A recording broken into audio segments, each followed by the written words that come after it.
Welcome to the BIP Ventures Extraordinary Pursuits podcast, a fascinating and inspiring journey into the world of venture capital and startups.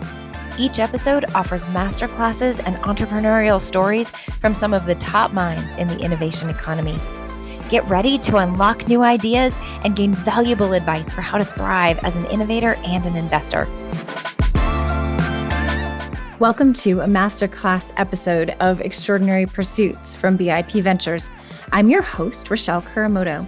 Today, I'm talking with Brendan Tolleson, the co-founder and CEO of RevPartners, a firm that designs, builds, and executes revenue operations to support holistic go-to-market strategies for scaling companies.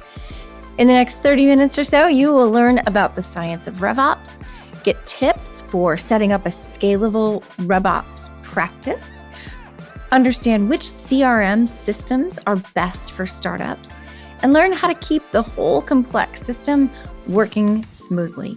This is a toolbox conversation for growth-minded founders. Let's get started.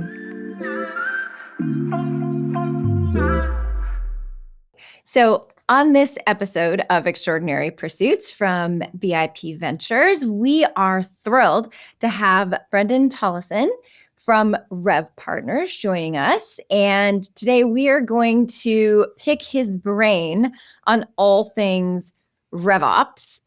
We've talked about it a bit on some of our other podcasts. And today we are going to get deep into the nitty-gritty. So Brendan, thank you so much for joining us. We're really looking forward to hearing from you. And I would love to get started by having you tell us a little bit about yourself. I know you're an entrepreneur in your own right, so give us the 2-minute, who am I? Well, thanks, Michelle. It's great to be here. I'm excited for the conversation. I am not an entrepreneur by choice. How would I say that? So I'll get to that in a second, but my background is in VC-backed technology companies. I've been in Atlanta actually all of my professional career. When I say not an entrepreneur by choice, this was a forced decision. And we can probably get in a little bit more, but it was more of I had to find out what I was going to do. So I can dive into that now if you'd like. But when I said I was in VC-backed, my background is in VC-backed technology companies. That was actually how I got introduced to BIP originally. So I was at a company called QA Symphony, which is now Tricentis, for those that may be familiar. BIP, I think, was in the Series A round. So I came between the Series A and the Series B. We were just shy of about $3 million in ARR. We had built out, at that point, there was already a direct sales motion. There was a marketing motion. So we had a pretty good idea of product market fit. I was brought in to bring a channel motion to the organization. So a lot of my background has been building partnerships that are not just paperwork or logos on websites and a lot of meetings, but really how do we drive throughput through those partnerships where there's mutual value. So that's what I helped build. So I was there between the $3 million to $100 million part of the journey. Now Tricentis is, they're going to be between 3 to 400 right now. And so they've had quite a rise. So that was a lot of fun. And then moved from there to a tech-enabled services company where I was tasked with taking the business from 3 to 25 million in a CRO type role. So build out the people, the process, the tools, and then COVID hit. And so when I say that I was forced into entrepreneurship, I lost my job. And so we built it, the year-over-year growth 140%. But when COVID hit, decisions had to be made on certain things. And unfortunately, that meant I had to figure out what I was going to do. And the week I lost my job, I laugh now, but it was not funny at the time. The week I lost my job, I got the tuition bill for my daughter for school, and it was not a good time. It was actually very dark. But out of that, RP was born. So 3.5 years later, we're in a really great spot. But all that to say, it was not a willful decision. Well, at BIP Capital and BIP Ventures, we like to say that we work with founders who are solving complex problems. And, sometimes those problems are personal, right? But no, I think you're probably telling a story that a lot of our listeners can relate to, whether it's you just don't want to work for somebody else or that option's not available. You tap into the thing and obviously from the way that you were able to help QA Symphony, Tricentis grow, you definitely have that ability. So we're really, really excited about, hearing how you've taken that subject matter expertise, turned it into Rev Partners, and how your company's now really working with early stage, fast scaling companies. So tell us a little bit about Rev Partners and what you do for other founders and entrepreneurs and startups. Sure, happy to do that. So at a very high level, we provide fractional RevOps to high growth companies who are on HubSpot. And so we're really serving the office of the CRO. And I use that loosely because it's really whoever owns the revenue. So it depends on where they're at in their revenue journey. So it could be a CEO for those founders that we're talking about, or it could be a CRO if they're more mature, but it could be a VP of sales or even a director level. So oftentimes the question isn't if I need to invest in RevOps, it's how. And for those earlier stage companies, it's really cost prohibitive and it slows them down to look at a hire. And so we become an accelerant for their go-to-market initiative. And so we help them understand how you orchestrate your go-to-market motion inside your CRM. And so that's what we do for companies. And I can go into a little bit more into the journey or what we do for companies, but that's at a very high level. Okay, that's great. So for those listeners who are maybe early enough stage and they're not really familiar with the role of the CRO, can you just say a little bit more about, what is a CRO? What role do they play in a company?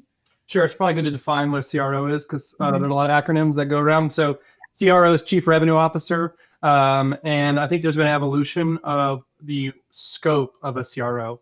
And so historically, that's generally been thought of almost like a VP of sales. But as we looked at the way the customer journey has evolved, oftentimes that chief revenue officer is responsible not just for sales, but also for marketing. So how do we have a coordinated go-to-market motion between the business development side, but also the execution of the deals once they're in funnel? And sometimes now that even includes CS, which is customer success. So you really have the end-to-end customer journey flowing into the CRO, because if you look at like lifetime value, that's the lifeline of the business. And so having that move into the CRO has become not just a trend, but it's becoming pretty normalized now, especially for more mature organizations.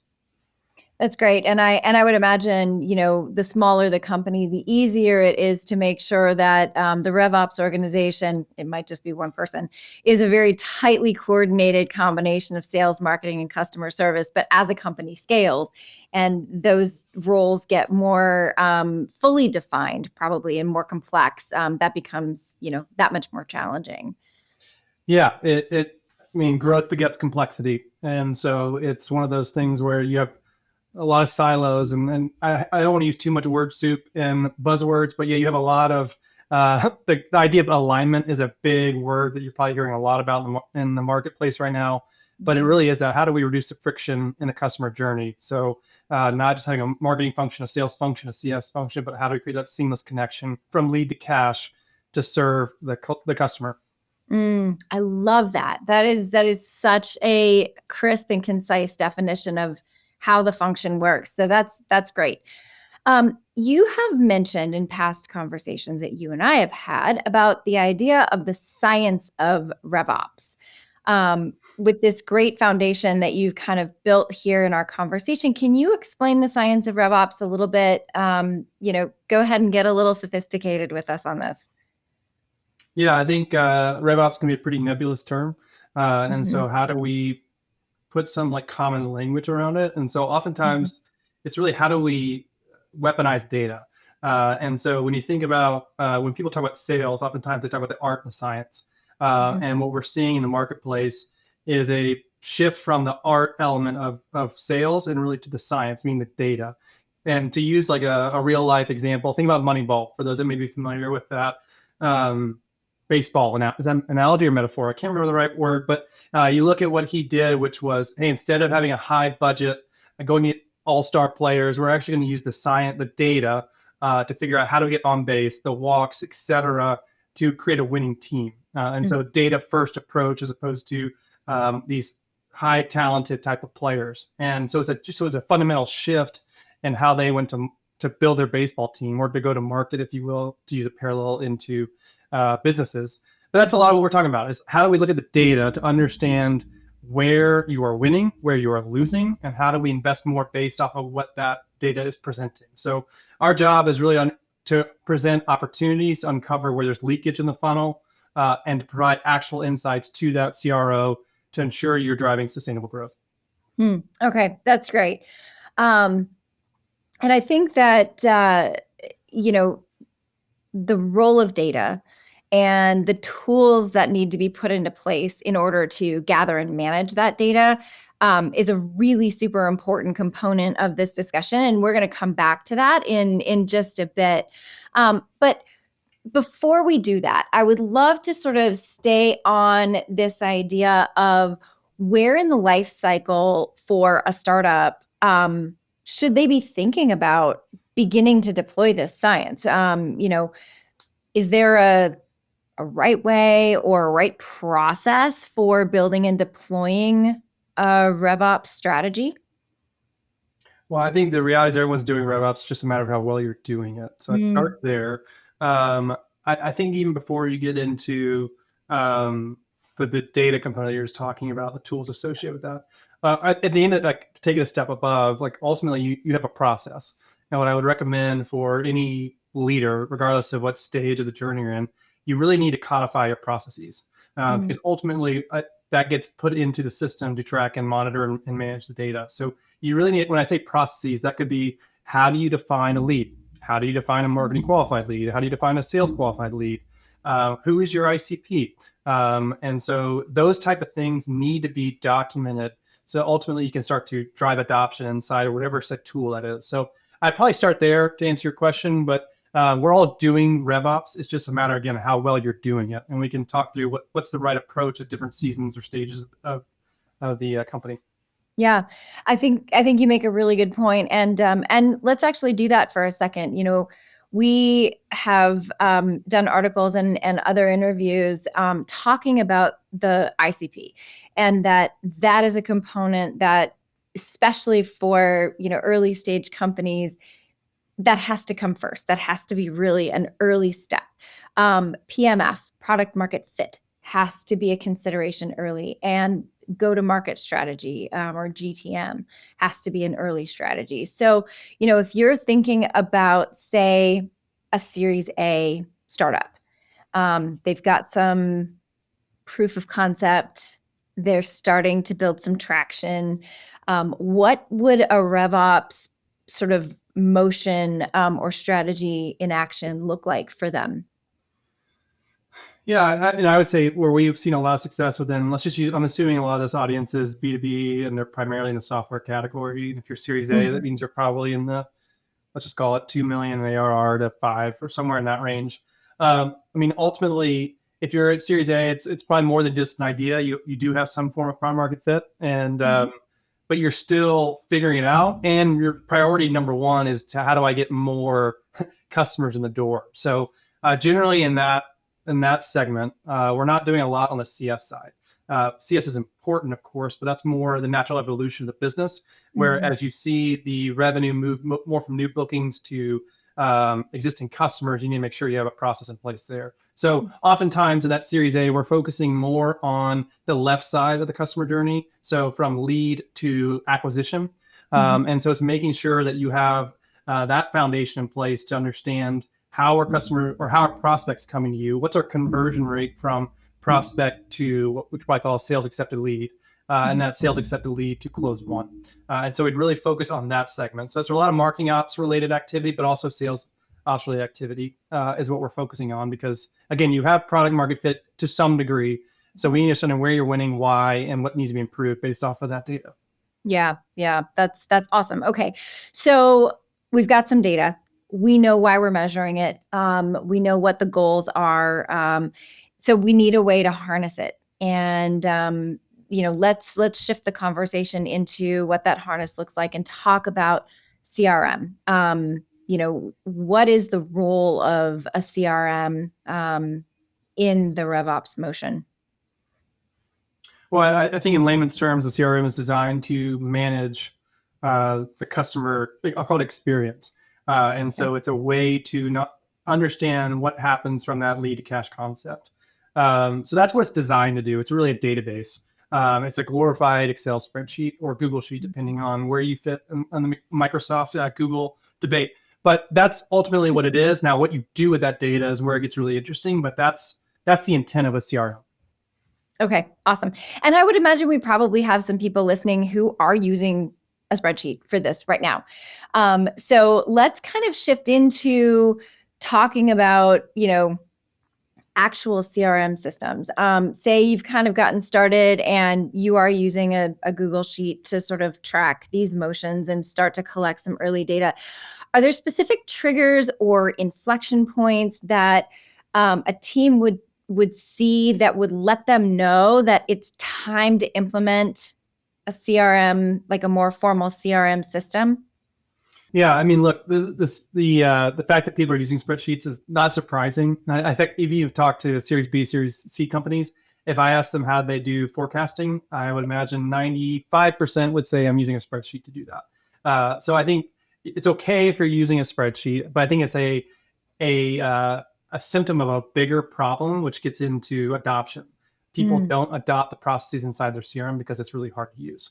But to answer your question on what are some of the triggers, I would say it's time to invest in a CRM.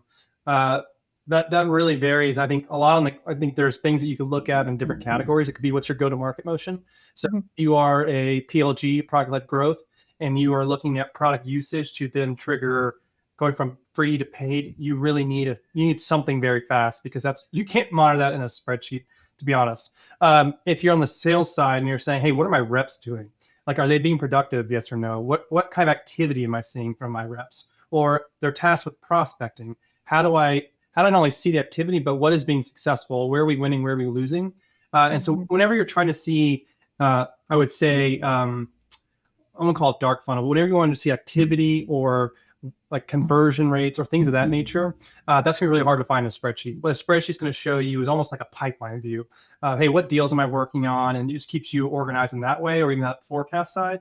But if there's sophisticated type of actions that your go-to-market team is taking, whether it's marketing or sales, meaning like an SDR or a rep, you really need to have a way to visualize that so you can drive behavior. Because what you're managing is what's going to be like what's measured is managed. And so that's a good way to drive actions of your sales team or marketing team.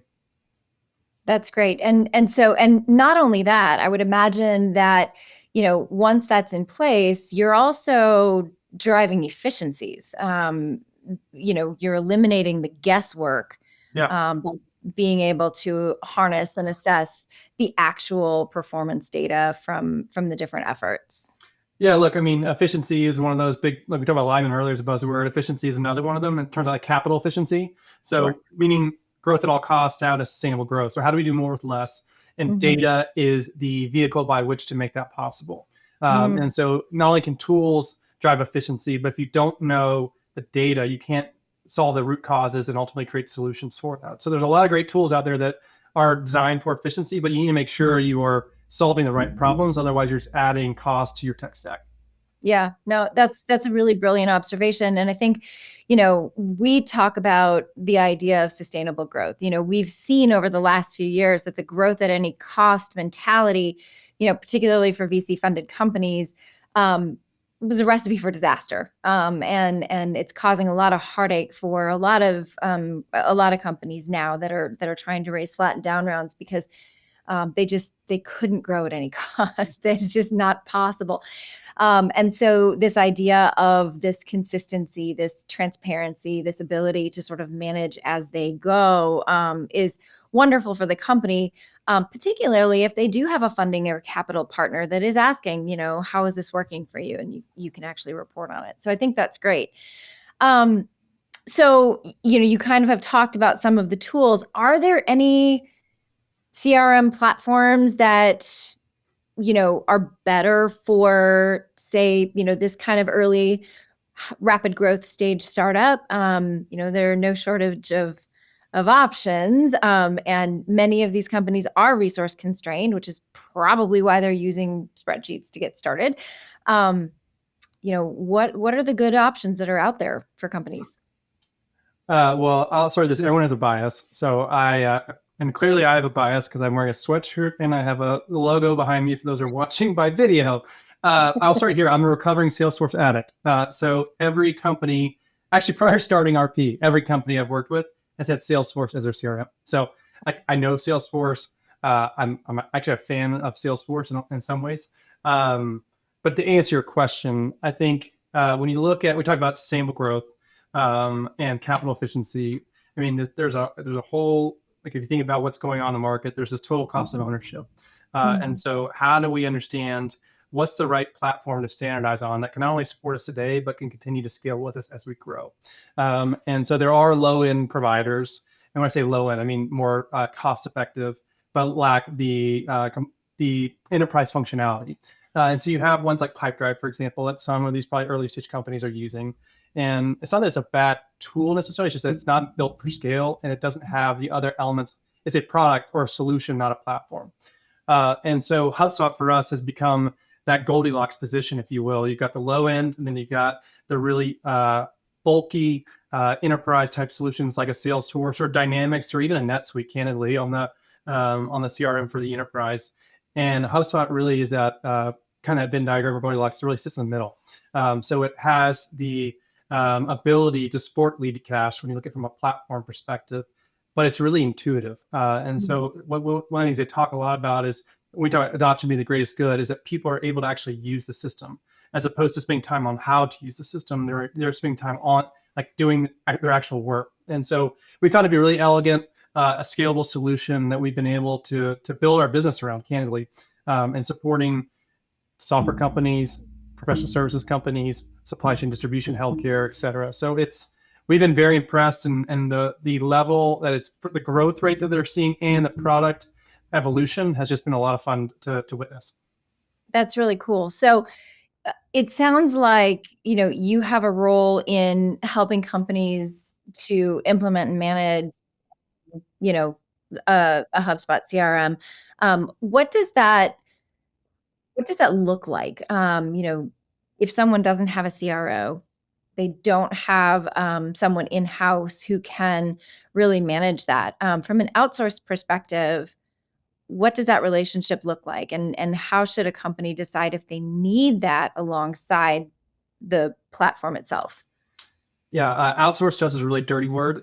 So I think one of the things we talk a lot about is like the word like partnership and stewardship. Okay. Like we want to be a good steward of your business, and Yep. we want to partner with you. We want to feel like an extension of your team, and we use things like, "You love us more than your mother," just to be a little bit extreme in our language. Probably But depends on the day. And yeah, but we are meant to really be in the trenches with them. And so oftentimes, think of us almost like the chief of staff.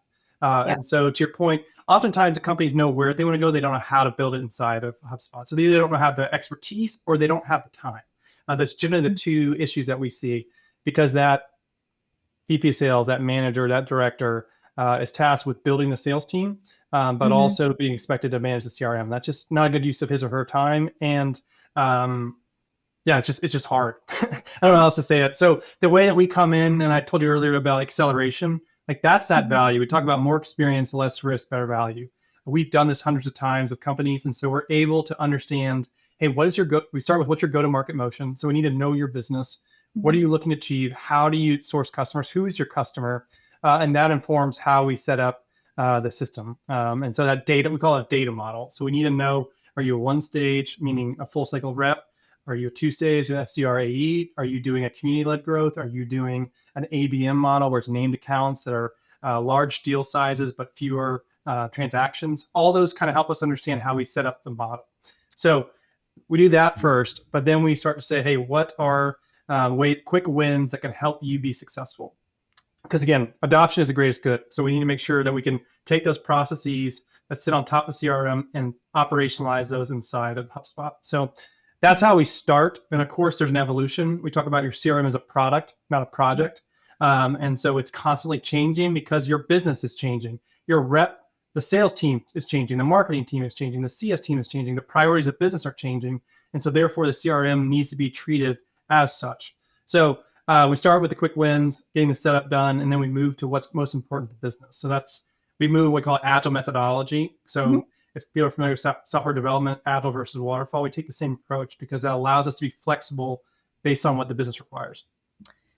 Okay, so that's fantastic. And I think that even just that first component of working with you to set up that model, being forced to answer those questions has got to be incredibly clarifying for, a young company to sort of think about, what is our model and how are we sourcing and what do we do with them next? And so I think that's really great having someone, able to come alongside you as a partner and to say, okay, let's answer all of these questions. Let's build this model so that you know where you're starting from, because you can't measure what you don't understand. And so I think so that's great. So say you've got the CRM in place and you've talked about scalability, you've talked about agility, and you've got a company that has unlocked some progress. You've accelerated some growth, to use your phrase, and now you've got to have the CRM system grow with you. I've seen in the past as an operator that hygiene becomes a real challenge and it requires some intense attention. And oftentimes companies just get busy with other things. And before they know it, they're trying to do something and they're looking at a list that is just filled with dirt. Yep. So how do you manage and how do you help companies keep from, getting a dirty CRM system? Well, I think a dirty CRM system is a symptom of the bigger problem of this goes back to the idea of your CRM as a product, not a project, is that you have let it go stale and or you don't have an owner for that. So or you don't have an admin. And so the intent from our side is that we're constantly not only monitoring, but administering and configuring the system so that you don't have that issue. Doesn't mean it doesn't ever happen. But when you have a dedicated owner for the CRM, we talk a lot about strategy and execution. And so the reason why I mentioned fractional RevOps is because you get a team assigned to your account. And so you have different folks that are specialists in different areas that allow for a holistic approach to the CRM to avoid that example. And so I think we're also monitoring, we talked earlier, there are probably 3 key metrics that we think about. We talk about volume, conversion, and time. And so when you think about you mentioned data hygiene, that'll come very apparent when you think about things like, hey, how many leads are we sourcing? Or what's the conversion rate from a lead to an MQL, an MQL to an SQL? And so that allows us to really quickly assess if there is a problem with the data or if there's a problem with the people or a problem with the process. So that's generally how we approach that. Got it. No, that's great. And having somebody who knows what to pay attention to and is really dedicated to doing that is an incredible asset for companies. Tool is only as good as how you use it. So. Yep. Okay, so this is great. And as we start to wrap up, one of the things that I would love is for you just to, you've given us an incredible amount of information to think about, but let's have you just drop a piece of wisdom on us. What is the biggest piece of advice that you would give to a high growth startup with respect to their RevOps? Don't overcomplicate it. Is the first thing that comes to mind. And I think that's one. I think two, like be very clear, like try to do less is more kind of concept. So don't overcomplicate it and choose fewer things. And that's really hard for me to do as an entrepreneur, but it's like, hey, pick the metric, pick the KPI, whatever that set thing is, and get everyone aligned around that number. I think creates a lot of clarity, creates the alignment. And if you simplify some of those processes, it allows for people not only adopt it, but to move faster. So I think that's a big one that we get real as entrepreneurs or as CEOs, whoever they are. I mean, you get really excited and there's a new idea all the time. And that doesn't mean that they're bad. It's just, you got to, when you're that small, you really got to focus, because what I found is execution really is that this is kind of a buzzy thing, but execution really is what differentiates. And so you could have the idea, but really it's all about execution. So pick it and then ruthless execution, be tenacious about it. And that will drive the results that you're looking for. That's awesome. That's great advice. And for anyone who's been listening to the podcast, that is advice that you hear over and over and over again, regardless of what the topic is, especially when we're talking about sales and marketing, being super, super dialed in on the one thing. The hard part though, and I struggle with this too, is like, that's not sexy. Just so we're all like, it's fun to have an idea, but the follow through is Yeah. really where the differentiator happens. Yeah. No, that's a really, really good point. And I think many entrepreneurs, present company included, as I'm a recovering founder, chasing squirrels is easy to do. It's, we love those early morning coffee ideas on the backs of napkins and like, let's go. But Yeah, and it may help to give the audience like an example, like even yeah. from when we were first. So when we were first starting, it was do we do kind of going back to what I mentioned you have a bias? Is do we say we do all CRMs or do we isolate to one? So that was we actually I credit to our COO at the time, or he still is our COO. But we were like, hey, we're going to do HubSpot and we're going to do Salesforce, and it was like because I was terrified to say no to Salesforce because that's all I knew, as we talked about earlier. But also my relationships were the BIPs of the world, these VCs that were a lot of Salesforce. And it was like, hey, if we say no to Salesforce and go all in on HubSpot, I don't know if we're going to survive. And so we said, no, we're going to make a bet and we are going to go all in on HubSpot. And that's going to be how we standardize our delivery and how we go to market. And you fast forward today, that was, we made that decision about 3.5 years ago. And now we went from 2 people to we're about 65 to 70 and over almost 11 million in revenue. So it's doable. It takes a little bit of you have to be uncomfortable, but then you just have to execute. Yeah, it feels really scary to be that dialed in. But if you're trying to serve everybody, you know the flip side of that statement, you're kind of serving nobody. So that's great. Okay, so you have mentioned that you have an event with HubSpot and Techstars. And you kind of mentioned that you have a starter product offer that is really cost effective for startups. I would love to identify a resource for our listeners. Can you tell us a little bit about it? Absolutely. So for those that are part of the BIP portfolio or just in the startup space, you should check with your VC. HubSpot has a really great VC program. What I mean by that is the companies that are associated with these VCs oftentimes get a significant discount on the platform. And when I say significant, I'm talking 50% plus on any package. However, if you are looking more for just getting started, they do have a starter product that is really a great option for early stage companies that you were just talking about earlier about, hey, they're on spreadsheets, they don't really know if they need to do it. It's a great entry point, low barrier in terms of cost. And one of the things that we've done is provided a free starter package. And that helps to drive adoption, process adoption inside of HubSpot. Now, we don't do that whole revenue engine diagnostic that we talked about earlier in terms of your go-to-market motion, but allows them to understand how to use it. So it's self-service, self-paced within their own environment. So that's one offer. And then something to be mindful that we are launching, to your point, is for those that are doing like prospecting, for example. So prospecting for those that would be like cold outreach. If you were looking to find new customers by LinkedIn or email, we're going to do a session through Techstars with HubSpot where we're going to invite Clay, for those that may be familiar with Clay and RB2B. And so it's a way to, how do you actually execute that play well and create the visibility inside of HubSpot? So that's coming out in October timeframe for those that may be interested in that session. But that starter pack that you alluded to, Rochelle, is free. So you can get that at any time. And I'll be sure to provide a link so that people can access that. That's awesome. We'll put that in the show notes. That's a really great resource. Brendan, thank you so much. So last question for you, where can people find you? The only social platform that I have any presence on that I'm aware of is LinkedIn. So feel free to reach out to me there. Happy to help however I can. That'd be the easiest place to go. And then, of course, there's our website. But LinkedIn, feel free to DM me. I'd be happy to help however we can. That's awesome. And what's the URL for your website again? revpartners.io. So for those new companies out there, you probably know it's .com is hard to find. So we are .io.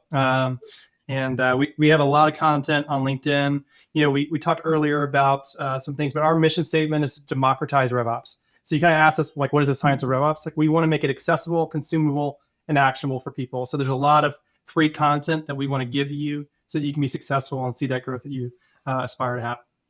Well, if that content is half as rich and useful as the content that you've provided to us today, it is definitely worth checking out. So thank you so much. Appreciate your time and all of the insights that you have provided to us today.